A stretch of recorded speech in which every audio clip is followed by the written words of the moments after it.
নমস্কার বন্ধুরা। ১৪৮ বছরের ইতিহাসে ভারতের এক লজ্জার হার। এখানে গম্ভীর এবং গিলে যে জুটি ছিল সেটি প্রথম ম্যাচে চলল না।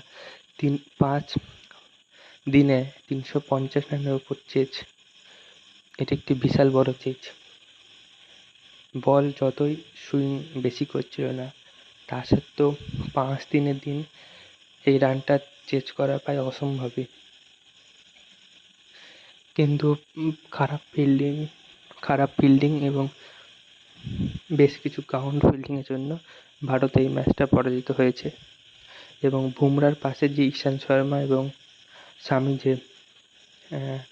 যেভাবে সহযোগিতা করতো, সেটা সিরাজ বা প্রসিদ্ধ কৃষ্ণ সেটা করতে পারেনি। ইয়ং টিম এখনো পরে শিখবে, কিন্তু লজ্জার হার একটা হয়ে গেল ইন্ডিয়া টিমের জন্য।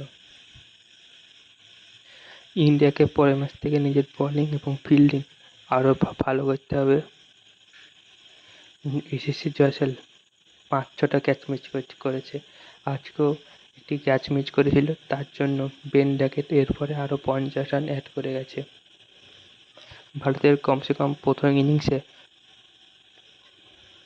১৫০ রানের লিড নেওয়ার কথা থাকতো, কিন্তু সেটা হয়নি। পরের ম্যাচ থেকে ইন্ডিয়া আরও ভালো খেলবে, এটাই কামনা করা যায়।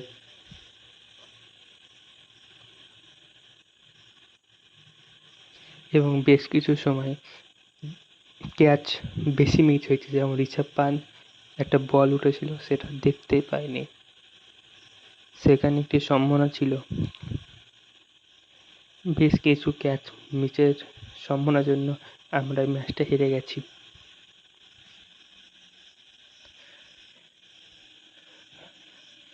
পরের ম্যাচে বুমরা হয়তো খেলবে না, তখন আমাদের বোলিং আরও ভাবে তৈরি থাকতে হবে। অন্য প্লেয়ারদেরকে যেই সুযোগ পাবে তাকে উইকেট নিতে হবে, প্রথম দিকে এবং মাঝখানে ২ দিকে উইকেট নিতে হবে। তাহলে এই ভিডিওটা এখানে শেষ করছি। Tata, bye bye.